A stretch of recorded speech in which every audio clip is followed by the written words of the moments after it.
Naša kapela sa volá Juicy Band a hráme naše tradičné rómske piesne, ale aj maďarské, slovenské, zahraničné. Takže hráme z každého rožka troška aj klasickú hudbu. Proste to, čo nás baví, tak to hráme. Aj to vlastne, čo si vyžadujú ľudia od nás. Hlavné slovo má otec, lebo je vedúci kapely, aj zakladateľ kapely. A potom ty. Ne, potom ty máš.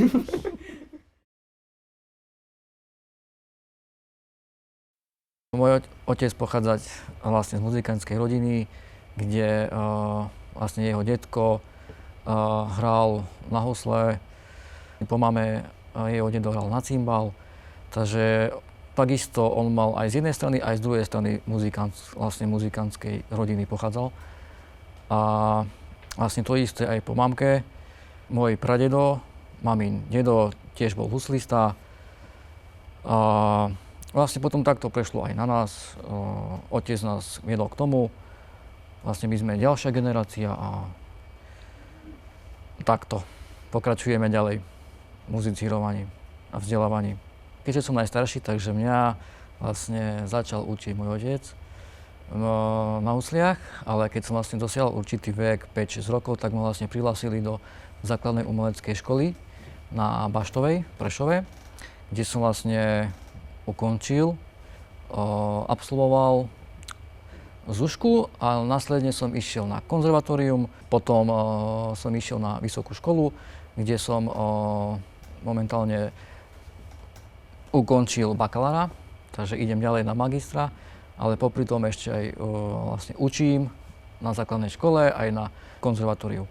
No, takisto ako aj brat, že otec ho učil od mamička, tak aj mňa učil, aj ďalšieho brata učil. Ale teda, keď som mal 6-7 rokov, išiel som do základnej umeleckej školy. Potom okrem základnej umeleckej školy som absolvoval aj základnú školu, kde aj tam som chodil na výuky hudobnej náuky, že mali sme tam aj folklórny súbor, kde som bol primášom. A zase v umeleckej škole tam som chodil do klasického orchestra, kde som hral v prvých husliach. Potom som chodil 2 roky do štátnej filharmonie v Košiciach, kde ma učil koncertmajster pán Petrovci. Potom som chodil aj súkromne a potom chodil som súkromne na konzervatórium do Košíc a aj potom som urobil skúšky do 0. ročníka, kde ma prijali. A momentálne som v 1. ročníku na konzervatóriu v Košiciach, na štátnom konzervatóriu. Mňa takisto ako aj bratov otec viedol k hudbe od malá. Začal som navštevovať základnú umeleckú školu od tých 5-6 rokov, ale hre na cymbal, keďže otec je cymbalista, tak aj mňa učil na cymbale. Tak na tej zúške tam som chodeval aj po súťažiach v klasickej hudbe. Ďalej som ukončil štúdium na zúške na základnej umeleckej škole. Potom som pokračoval na strednej, na konzervatóriu v Košiciach, ktoré som tiež ukončil, absolvoval.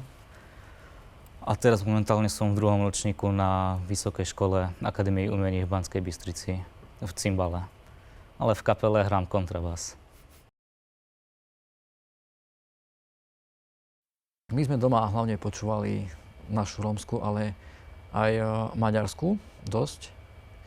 Ale taktiež aj museli sme aj klasiku počúvať, keďže vlastne sme študovali na klasickej umeleckej základnej škole, takže aj to bola podmienka, hej, aj pre nás bolo lepšie. Ale momentálne, no v tej dobe sme hlavne nás učili, no rodičia, hej, otec, naše tradičné rómske piesne, a ktoré aj vlastne teraz hrávame. A vlastne ich nejak trošku vlastne robíme aranžmán, takže trošku pomeníme niečo. Hej, vlastne Sámko je taký aranžmén, takže on upravuje. Takže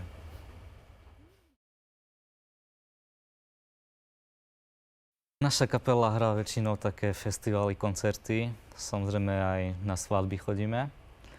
Teraz nedávno sme boli v Belgicku, v Gente na Medzinárodnom rómskom festivale. Ďalej účinkovali sme aj v Poľsku na tiež najväčšom medzinárodnom festivale. A tak po Slovensku väčšinou chodíme hrať po festivaloch, koncertoch a tak. Náš najväčší úspech sme mali v Poľsku na Medzinárodnom rómskom festivale. Takisto aj v Belgicku, kde bol tiež medzinárodný rómsky festival. A mimo kapely, individuálne som bol v Budapešti, kde som si zahral so známou 100-člennou kapelou na ich výročí, 35. výročí.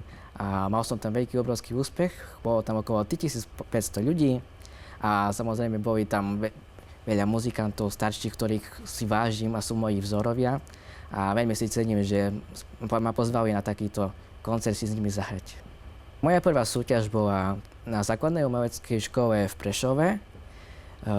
Tam mal som okolo asi 8 rokov a hral som tam klasickú hudbu a nečakal som, ale získal som zlaté pásmo. Potom o 2 mesiace som išiel na ďalšiu súťaž, to bola v Košiciach. Tam som opäť získal zlaté pásmo, ale plus som ešte vôbec to nečakal, že som sa stal aj laureátom celej súťaže. Išiel som aj na medzinárodnú súťaž v Dolnom Kubíne, kde neboli len Slováci, ale aj mnoho cudzincov z iných krajín. Bol som na 4. mieste za Slovensko a potom išiel som na ďalšiu súťaž, ktorá bola v Bratislave, ktorá je pod vedením Maďarska, volá sa to Virtuózy. A zúčastnil som sa tam 2-krát, bolo to v RTVS a cítil som sa tam veľmi dobre, lebo bolo to tam super. Nás to potešilo, že vlastne, že to je taký talent v klasickej hudbe aj tak celkovo. Takže sme na ňo hrdí a sme radi. A veríme, že bude takto pokračovať aj ďalej. Tiež vlastne, keď som študoval na tej základnej umeleckej škole, tiež som vlastne chodil po súťažiach, som bol aj v Trnave, ale potom som vlastne sa prihlásil, som vlastne ukončil zúšku, som išiel na strednú, vlastne kde som sa venoval husliam, potom vlastne som bol primášom orchestra. Vlastne ako študent som viedol orchester. No, tak ja tiež tak ako som začínal v základnej umeleckej škole, tak som chodeval po súťažiach v Bratislave asi 4 alebo 5 krát po sebe, kde som získal 4 zlaté pásma a 1 strieborné.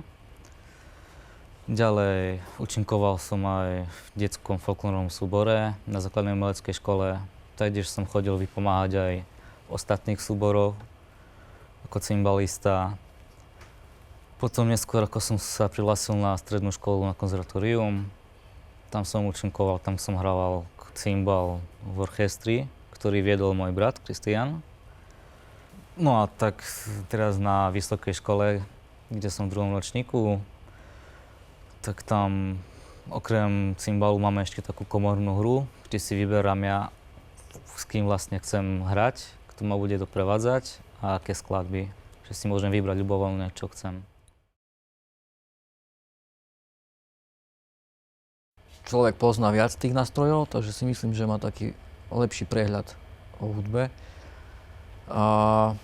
Tak vie lepšie spolupracovať aj v tej kapele. Napríklad, keď príjmaš, pozná aj cymbal, kontrabas, tak vie aj tú harmoniu, sprievod povedať. My hráme väčšinou to, čo máme doma. Husle, kontrabas, violu, cymbal, klavír, gitara. Vlastne na tom vieme. Harmonika, akordeón. Ale čo sa týka dýchových nástrojov, my nie. Ale náš otec, aj detko náš, je saxofonista, klarinetista, takže on áno. Len nás to tak nezobralo, ale otec vie na tom aj zahrať, takže, ale my dýchové nie. Mám kamarátov, ktorí áno, hrajú aj na takých našich tradičných nástrojov, že je cymbal, husle, viola, kontrabas, ale mám aj takých, ktorí hrajú na klavír, na gitare, alebo spievajú. A sú aj takých, ktorí vlastne nemajú to vzdelanie, takže sú proste amatéri, ale proste oni tiež, vlastne, že sú to takí, že amatéri, ale oni vedia tiež, že majú to proste v sebe, ináč to vlastne vedia podať, takže to ich obdivujem, že vedia aj bez tých nôt, že vlastne nevedia noty, ale zás vedia zahrať, vedia sa naučiť podľa sluchu, takže majú veľmi dobrý vytrvovaný sluch, takže ja si myslím, že to je akože dobre, ale plus je vlastne to, ako veľa aj kolega predtým, že to keď človek vie noty, ovláda, má nejaké školy za sebou, to má také plus, že vlastne vie aj účinkovať niektorých iných, zo skupení.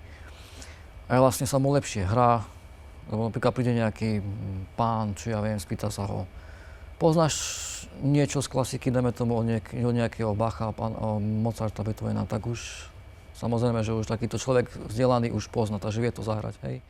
Máme veľa kamarátov, ktorí hrávajú na moderné nástroje, ako sú klavír elektrický, gitara, saxofón, ktoré patria k tej modernej hudbe. A okrem koncertov chodíme hrávať aj rôzne oslavy a tam sa stretávame s takýmito kapelami.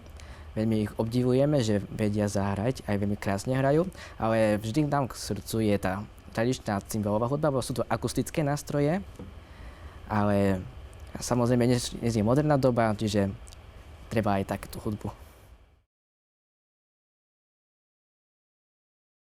Pôsobím ako učiteľ, vyučujem na 2 školách, takže ja to mám dosť pestré. Ja idem ráno, prídem večer, takže ja cvičím v škole, keď vlastne využívam čas, keď mi sem tam odpadne žiak, ale taktiež, keď prídem domov z práce, tak naši už hrajú, cvičia, takže ja sa pridám k ním.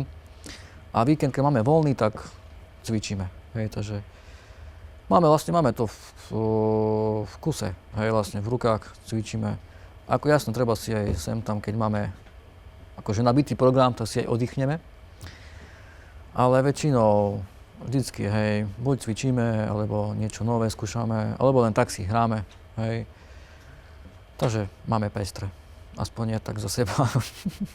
No u mňa tiež tak ako ja, keď teraz navštevujem vysokú školu v Banskej Bystrici, tak klasiku tak cvičím tam, bo som tam na internáte.